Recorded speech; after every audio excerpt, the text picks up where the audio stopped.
Hello everyone. आज की class में हम लोग एक वेरी इम्पॉर्टेंट टेस्ट के बारे में जानेंगे which is liver function test. ठीक है, तो आप में से बहुत सारे लोग जानते भी होंगे इसके बारे में, और जो लोग नहीं जानते हैं उनके लिए हम लोग इस लेक्चर में इंफॉर्मेशन देंगे कि लीवर फंक्शन टेस्ट किस लिए ज़रूरी है, क्या क्या इसके पैरामीटर्स होते हैं, क्या इसके पैरामीटर्स के अंदर टेस्ट परफॉर्म किए जाते हैं और उनसे हमें क्या इंडिकेशन मिलता है। यानी अगर कोई पैरामीटर बढ़ा हुआ है या घटा हुआ है तो हमको कौन सी डिज़ीज़ के बारे में वो बताता है। ठीक है, इन सब के बारे में हम लोग आज की क्लास में डिस्कस करेंगे। तो सबसे पहले लीवर फंक्शन टेस्ट पढ़ने से पहले हमें पता होना चाहिए कि लीवर के फंक्शन क्या हैं बेसिकली। तो जो लीवर है वो एक्सक्रीटरी फंक्शन करता है, यानी जो लीवर सेल्स हैं वो मेटाबॉलिज्म करती हैं, और जो भी एंडोजेनस या फिर एक्सोजेनस सब्सटेंस हैं उनको एक्सक्रीट करती हैं बॉडी से। यानी जितना भी जो भी आप कुछ खाते हैं, carbohydrate, protein, lipid, fibres, vitamins, irons, minerals, जो भी चीज़ें आप इंटेक करते हैं वो एब्ज़ॉर्ब होकर के ब्लड में जाते हैं। उसके बाद में वो लिवर से गो थ्रू होते हैं, यानी लिवर देखता है कि इसमें से क्या चीज़ें टॉक्सिक हैं, क्या हमारे लिए बेनिफिशियल हैं, किन चीज़ों को हमें बॉडी में रखना है, किन चीज़ों को रिमूव करना है। तो ये हमारे लिवर का मेन फंक्शन होता है। वैसे सिर्फ इतना ही नहीं, लिवर का फंक्शन बहुत वास्ट है। लिवर सेवरल फंक्शंस को आपके बॉडी के अंदर परफॉर्म करता है। तो एक तो ये हो गया कि एक एक्सक्रीशन का काम कर रहा है। जो भी चीज़ें टॉक्सिन्स आ रहे हैं, मेडिकेशन ले रहा है, कोई अल्कोहल ले रहा है, तो उसमें से बेनिफिशियल चीज़ों को रखना और बाकी चीज़ों का रिमूवल कर देना। ठीक है, नेक्स्ट जो फंक्शन है लिवर का वो है सिंथेटिक फंक्शन। सिंथेटिक फंक्शन यानी कि सिंथेसिस करवाना, फॉर्मेशन किसी चीज़ का करवाना, किसी को बनाना। तो इसमें लिवर जो है वो एल्ब्यूमिन, बीटा ग्लोबुलिन और बहुत सारी ट्रांसपोर्ट प्रोटीन्स का भी फॉर्मेशन करवाता है। काफ़ी सारी ऐसी कोगुलेशन प्रोटीन्स हैं जिनका फॉर्मेशन लिवर में अकर होता है। ठीक है, और जो लिवर है वो triglyceride, cholesterol, lipoprotein and bile acids, यानी जो बाइल हमारा सिक्रीट होता है, इन सब चीज़ों का फॉर्मेशन भी करवाता है। अब एल्ब्यूमिन क्या करता है? एल्ब्यूमिन ऑस्मेटिक प्रेशर को रेगुलेट करता है प्लाज्मा के अंदर, यानी ब्लड में ब्लड का जो ऑस्मोटिक प्रेशर है वो मेंटेन रहे, कम ज़्यादा ना हो, इसका ध्यान भी लिवर ही रखता है। नेक्स्ट है कुछ जनरल मेटाबॉलिक फंक्शन हैं, जैसे कि कार्बोहाइड्रेट का मेटाबॉलिज्म, लिपिड का, प्रोटीन का। इन सब के मेटाबॉलिज्म्स के लिए जो प्रोटीन्स, अमाइनो एसिड्स बनते हैं वो भी लीवर बनाता है। इसके अलावा कुछ प्रोसेस हैं ऑफ स्टोरिंग फूड, जैसे कि आपने ग्लूकोज़ ज़्यादा ले लिया, आपके बॉडी को 100 mg ग्लूकोज़ की ज़रूरत थी, आपने 200 mg ग्लूकोज़ ले ली। समहाउ आपने मिठाई खा ली, आपने राइस ज़्यादा खा लिए, आपने पोटैटो खा लिए, तो ज़्यादा से ज़्यादा ग्लूकोज़ मिल गया। अभी आपके बॉडी को तो उतनी नीड है नहीं।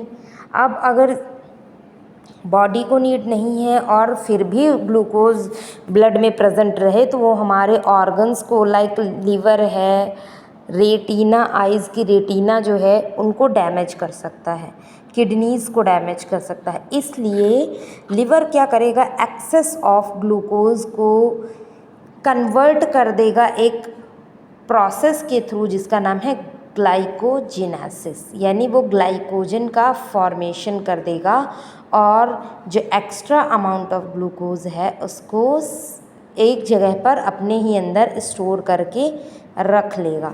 अब जब भी आप फास्टिंग करोगे या जब भी कोई ऐसी कंडीशन आएगी जब आपको खाना पीना नहीं मिलेगा प्रॉपर, तब वो स्टोर्ड ग्लूकोज क्या करेगा, यूज़ कर लेगा।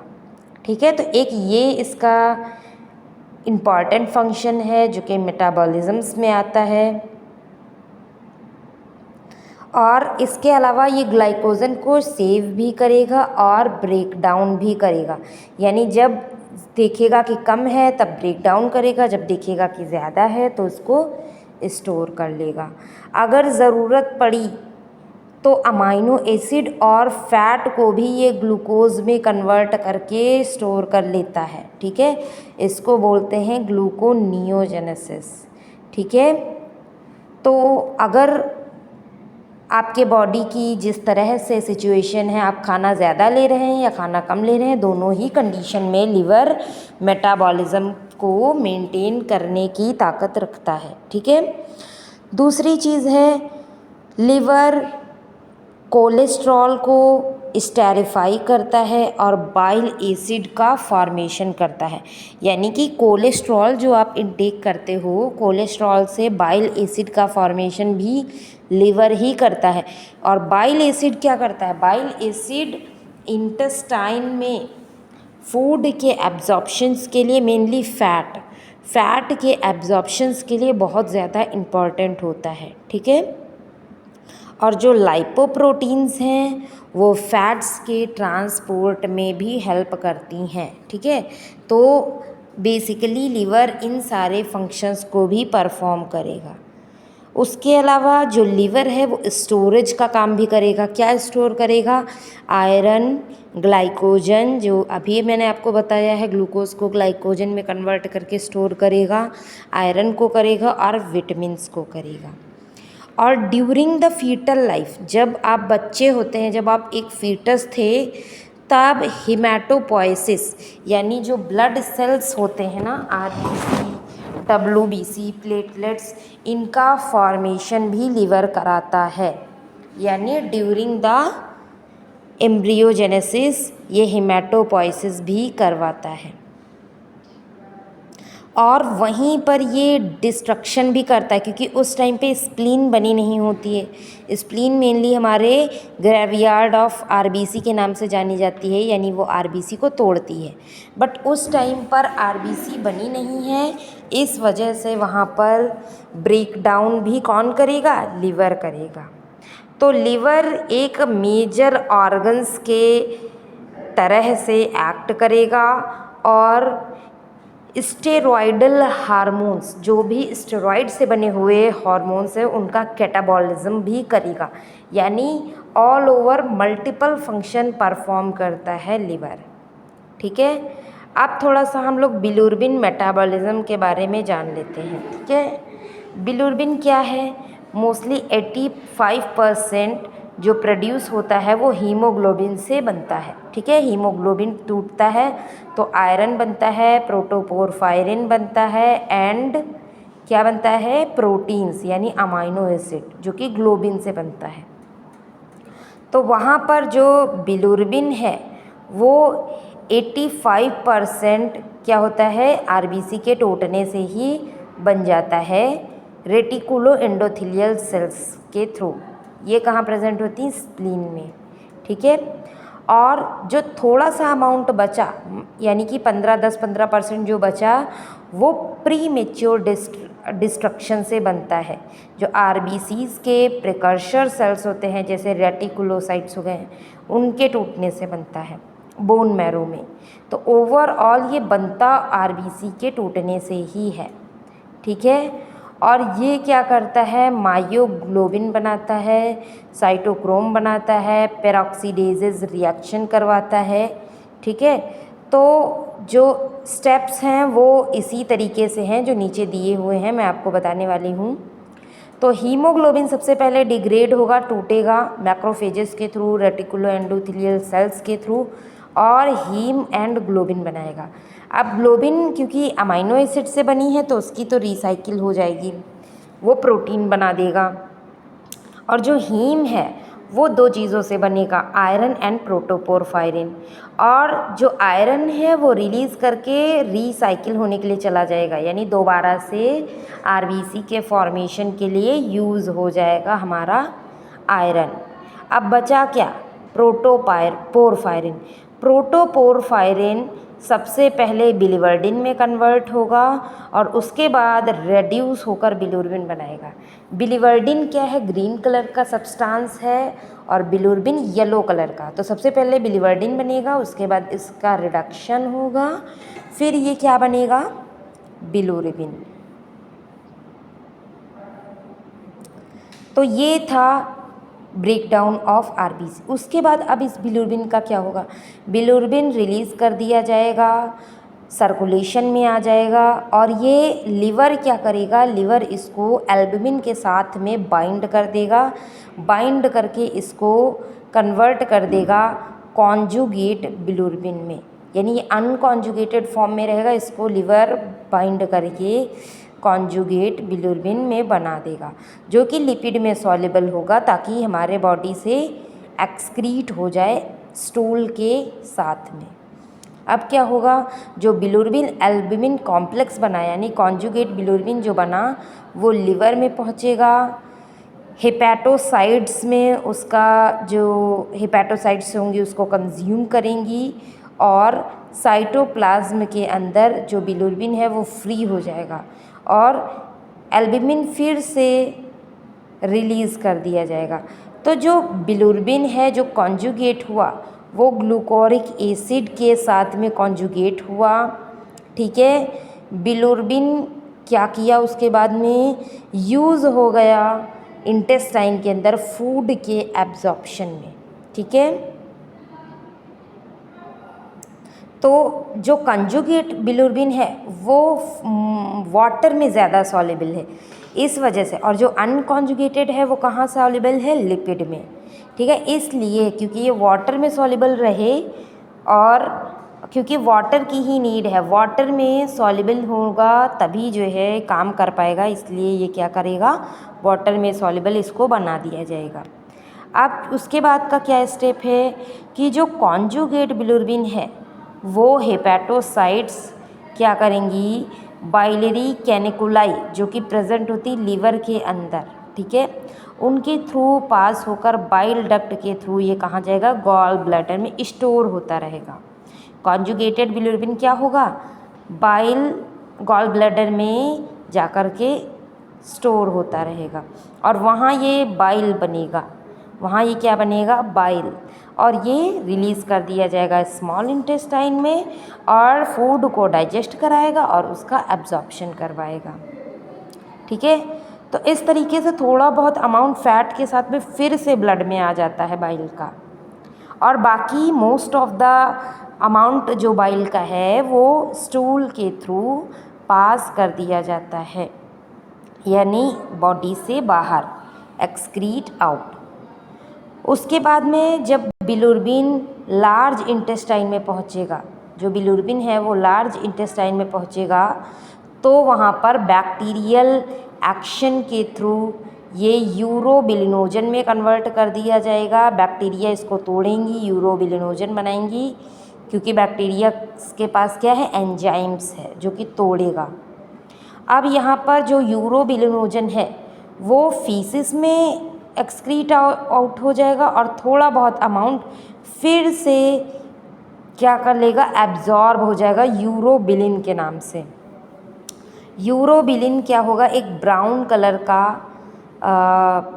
कलर शो करता है जो कि सर्कुलेशन में आ जाएगा और सर्कुलेशन में आने के बाद लीवर इसको फिर से ले लेंगी अपने साथ में और इसको रीएक्सक्रीट कर देंगी बाइल में, यानी ये चक्कर की तरह से साइकिल के फॉर्म में चलता रहेगा।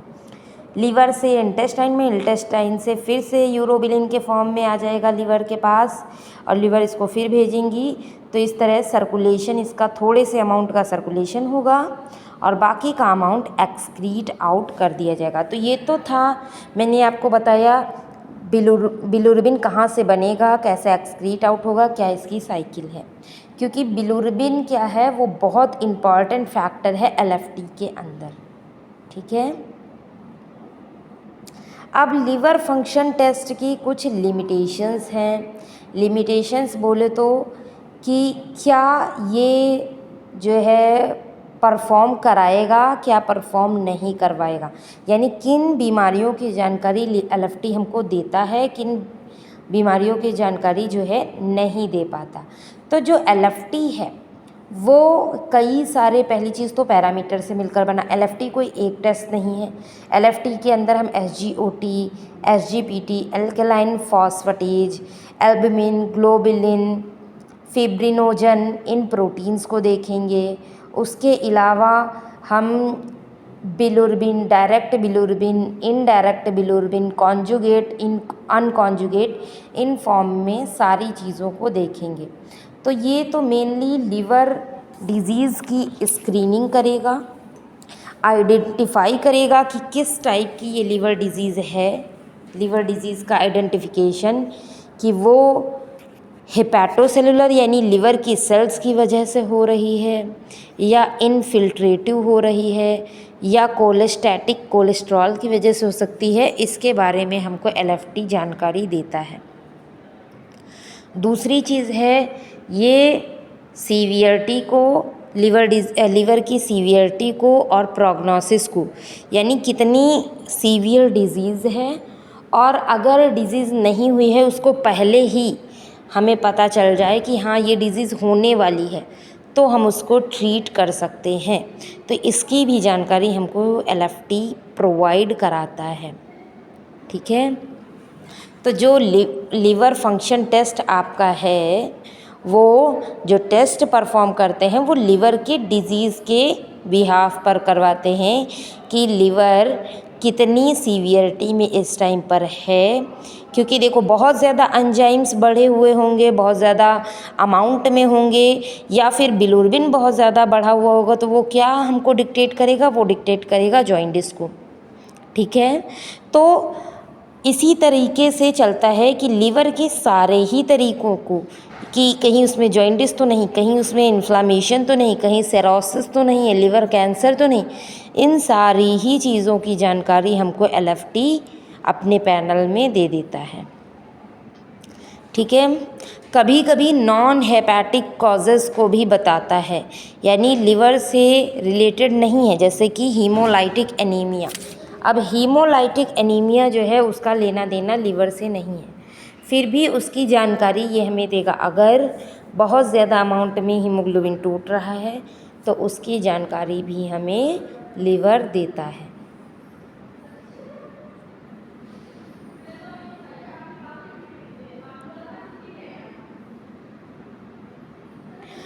चलो अब हम लोग पढ़ेंगे classification of liver function test. Liver function test को कितने टाइप्स में क्लासीफाई किया गया है। तो लीवर फंक्शन टेस्ट को क्लासीफाई किया गया है 4 टाइप्स में मेनली। सबसे पहले एक्सक्रीटरी फंक्शन का पता लगाना। इसका पता हम लगाते हैं सीरम बिलिरुबिन से या यूरिन में बिलिरुबिन से। ठीक है, कि जो लिवर है वो प्रॉपर बिलिरुबिन को एक्सक्रीट कर पा रहा है या नहीं कर पा रहा है। ठीक है। कुछ टेस्ट हम पता लगाते हैं सिंथेटिक एंड मेटाबॉलिक फंक्शंस के हेल्प से, जैसे सीरम में present protein, albumin, serum albumin, ये सब चीज़ों का पता हम लगाएंगे कि क्या वो सिंथेसाइज कर पा रहा है या नहीं। अब मान लो एल्बुमिन घटा हुआ है किसी का, फिब्रिनोजन घटा हुआ है, तो इसका मतलब क्या है कि लीवर उसको बना नहीं पा रहा है, यानी लीवर में कोई ना कोई कमी है।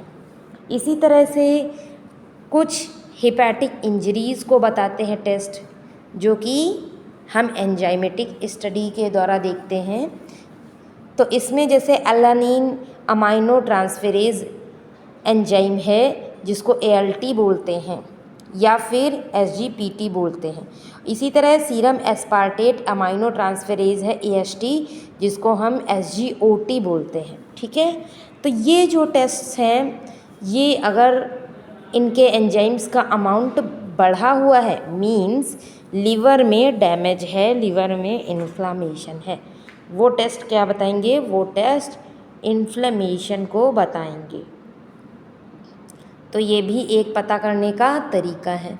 उसके बाद कुछ क्लियरेंस टेस्ट भी होते हैं, लीवर के क्लियरेंस टेस्ट भी होते हैं, जिसमें ब्रोमोसल्फेथैलीन नाम का एक एक्सक्रीशन टेस्ट होता है, ठीक है, जिससे हम पता करते हैं कि लीवर प्रॉपरली चीज़ों को क्लियर आउट कर पा रहा है या नहीं कर पा रहा है। तो टोटल इन 4 टाइप्स के फंक्शन टेस्ट की हेल्प से हम लीवर को पता कर लेते हैं कि क्या वो प्रॉपरली काम कर रहा है या नहीं कर रहा है, ठीक है।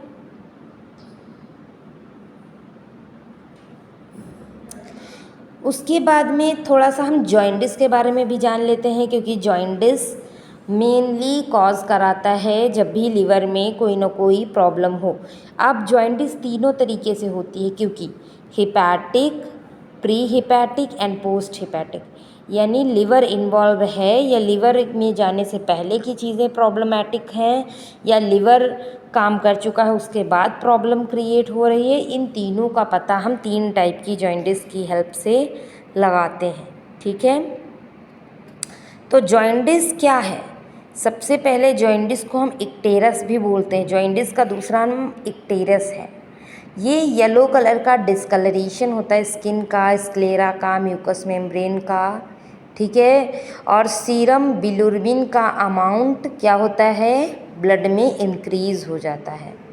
यानी बिलिरुबिन येलो कलर का होता है, बिलिरुबिन बढ़ेगा मीन्स जॉइंडिस कॉज हो रही है। बिलिरुबिन का नॉर्मल जो रेंज है वैसे डायरेक्ट, इनडायरेक्ट और टोटल बिलिरुबिन का टोटल अलग अलग होता है, ठीक है। तो जब वैसे 1 से 2 mg/dl के बीच में रहता है। जो डायरेक्ट और इनडायरेक्ट होता है वो 0.6 एंड 0.2 के अंदर ही रहता है। बट अगर इससे ज़्यादा हो जाए, किसी का बिलिरुबिन इससे ज़्यादा हो जाए तो वो एक प्रॉब्लमेटिक चीज़ है, यानी वो उसको जॉइंडिस की तरफ इशारा कर रहा है। अब इसको क्लासिफाई करने के कुछ मेथड्स हैं जॉइंडिस को। सबसे पहले टाइप्स के बिहाफ पर, जो बिलिरुबिन इंक्रीज़ हो रहा है, किस टाइप का बिलिरुबिन, कॉन्जुगेट बिलिरुबिन हो रहा है या अनकॉन्जुगेट, इसके बिहाफ पर हम बांटेंगे, ठीक है। तो नॉर्मली डायरेक्ट इनडायरेक्ट बिलिरुबिन के बढ़ने से बहुत कम जॉइंडिस होती है। 85% जो जॉइंडिस होती है वो मेनली टोटल बिलिरुबिन के बढ़ने की वजह से होती है, ठीक है। जो क्यों हो रही है, या तो हीमोलाइसिस हो रहा है, आरबीसी ज़्यादा टूट रहा है, या तो लार्ज इंटेस्टाइन में इसका रीएब्जॉर्प्शन ज़्यादा हो रहा है, ठीक है, या फिर इरिथ्रोपोइसिस प्रॉपरली नहीं हो पा रही है, प्रॉपर आरबीसीज का फॉर्मेशन नहीं हो रहा है।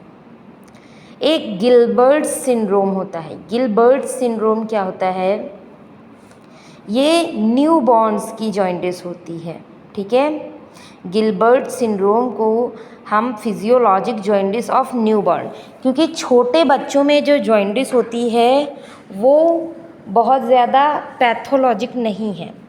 हम यहाँ पैथोलॉजी में पढ़ रहे हैं, but that is not very pathologic. वो फिजियोलॉजिक कंडीशन में भी बढ़ सकता है, यानी छोटे बच्चों में, इन्फेंट्स में बिलिरुबिन बढ़ रहा है तो इतना कोई प्रॉब्लमेटिक चीज़ नहीं है, ठीक है। 50% ऑफ टोटल बिलिरुबिन बच्चों में बढ़ जाता है। अब इसका जो कॉज है वो ये होता है क्योंकि इनसाइड द यूट्रस जो आरबीसीज का डिस्ट्रक्शन होता है वो लीवर में ही होता है। तो क्योंकि डिस्ट्रक्शन हो रहा है जिसकी वजह से हमको जॉइंडिस बढ़ा हुआ दिखेगा, लेकिन वो नॉर्मल हो जाता है आफ्टर सम टाइम्स, क्योंकि उसके बाद में डिस्ट्रक्शन स्प्लीन में होने लगेगा और जो फॉर्मेशन है आरबीसीज का वो बोन मैरो में होना स्टार्ट हो जाएगा।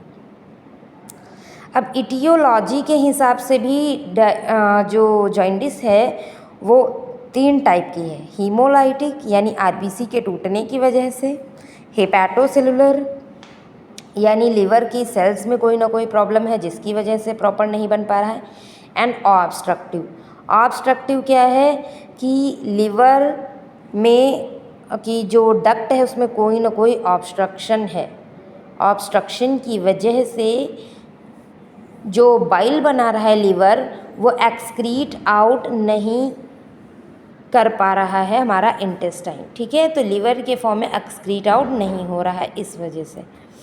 और साइट के हिसाब से, साइट के बिहाफ पर भी 3 टाइप के जॉइंटिस होते हैं, pre hepatic, hepatic and post hepatic, ठीक है। तो सिंपली जो क्लासिफिकेशन होता है, डिवीज़न होता है जॉइंटिस का, वो 3 टाइप में होता है, pre hepatic, hepatic and post hepatic, ठीक है। तो इसको क्लासिफाई किया गया है, तीनों हम फटाफट से देख लेते हैं कि हेपैटिक में, प्री हेपैटिक में और पोस्ट हेपैटिक में क्या होता है। प्री हेपैटिक मीन्स अभी जो बिलिरुबिन है वो लीवर तक नहीं पहुंचा है, आरबीसी ज़्यादा टूटने की वजह से प्री हेपैटिक होती है, यानी इसका लीवर से कोई लेना देना नहीं। लीवर हमारा प्रॉपरली काम कर रहा है बट आरबीसी ही ज़्यादा टूट रही है, तो आखिर कितना बिलिरुबिन जो है लीवर कॉन्जुगेट करेगा। लीवर कॉन्जुगेट कर रहा है तो वो एक अमाउंट में ही कर पाएगा, ये तो है नहीं जितना बिलिरुबिन आ जाए उतना ही कॉन्जुगेट कर देगा। तो आरबीसी के ज़्यादा टूटने की वजह से अनकॉन्जुगेटेड बिलिरुबिन सीरम में बढ़ने लगता है, यानी ये 5 mg/dl से भी ज़्यादा होने लगता है, तो वहाँ पर हमको प्री हेपैटिक जॉइंटिस के सिम्टम दिखेंगे। हेपैटिक मीन्स या तो लीवर में कोई डिजीज़ है, तो यहाँ पर भी अनकॉन्जुगेटेड बढ़ेगा क्योंकि लीवर कॉन्जुगेट कर नहीं पा रहा है। लीवर में आइदर इन्फ्लामेशन हो या फिर लीवर में कोई प्रॉब्लम हो, वायरल इन्फेक्शन हो गया हो, जिसकी वजह से लीवर प्रॉपर कॉन्जुगेशन नहीं कर पाएगा, ठीक है। और उसके बाद में होता है पोस्ट हेपैटिक। जो पोस्ट हेपैटिक होता है वो ऑब्स्ट्रक्टिव जॉइंटिस की वजह से होता है, यानी कि लीवर तो कॉन्जुगेट कर पा रहा है, यानी कि इसमें कॉन्जुगेटेड बिलिरुबिन बढ़ेगा, लीवर ने कॉन्जुगेट कर दिया, आरबीसी भी ज़्यादा नहीं टूटी। फिर अब क्या दिक्कत हुई, अब दिक्कत ये हो गई है कि जो कॉन्जुगेटेड बिलिरुबिन है वो सिक्रीट नहीं हो पा रहा है इंटेस्टाइन में, वो कॉन्जुगेट बिलिरुबिन सिक्रीट नहीं हो पा रहा। अब सिक्रीट क्यों नहीं हो रहा, या तो उसके डक्ट में कोई ना कोई सिस्ट हो, कोई ट्यूमर हो, कभी कभी स्टोन हो जाता है उसकी डक्ट में, तो इस वजह से बन तो रहा है प्रॉपर बट वो सिक्रीट नहीं हो पा रहा है। तो ये 3 टाइप के जॉइंटिस हमने साइट के ही बिहाफ पर पढ़ी, इटियोलॉजी के बिहाफ पर हमने पढ़ी। तो ये था इंट्रोडक्शन ऑफ एलएफटी। अभी हमने टेस्ट इसके बताए नहीं हैं आपको, अलग अलग टेस्ट हम परफॉर्म करते हैं देखने के लिए कि कौन सा एंजाइम बढ़ा हुआ है या क्या फॉर्मेशन लिवर कर रहा है और क्या फॉर्मेशन लिवर नहीं कर पा रहा है। तो ठीक है, ये हो गया इंट्रो। आगे की क्लास में हम लोग एक एक करके उसका पैरामीटर पढ़ेंगे, क्योंकि लिवर के एलएफटी के अंदर बहुत सारे पैरामीटर्स आते हैं। एक एक करके हम पैरामीटर्स पढ़ेंगे, किन कंडीशन में वो इंक्रीज़ हो रहा है, कब डिक्रीज़ हो रहा है और क्या इंडिकेट कर रहा है, वो इसके बारे में हम लोग जानकारी लेंगे, ठीक है। तो आज की क्लास को यहीं तक रखते हैं, क्लास मिलते हैं नेक्स्ट क्लास में, तो आगे के टॉपिक को हम लोग डिस्कस करेंगे। Okay, thank you class.